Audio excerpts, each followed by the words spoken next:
चलो सब उधर उधर देखो। ফরেস্টে ঢুকতেই প্রথমেই আমরা দেখে নিয়েছিলাম বাইসন, আর দেখে সবার প্রথম সেলফির কথাটাই মাথায় এলো। তারপর চলো বাইসন দেখতে দেখতে আরো গভীর জঙ্গলে যাওয়া যাক। এরপর দেখে নিয়েছিলাম নাগপুরের ব্যারেজ। এই ব্যারেজটা কোন নদীকে কেন্দ্র করে অবস্থিত? আশা করি পেঞ্চ নদীকে কেন্দ্র করে অবস্থিত।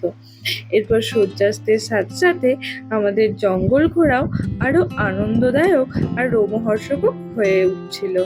তো এরপর সন্ধেবেলা, ঠিক না একটু বিকেল বেলার টাইমে বাঘমশাই অবশেষে দেখা দিল।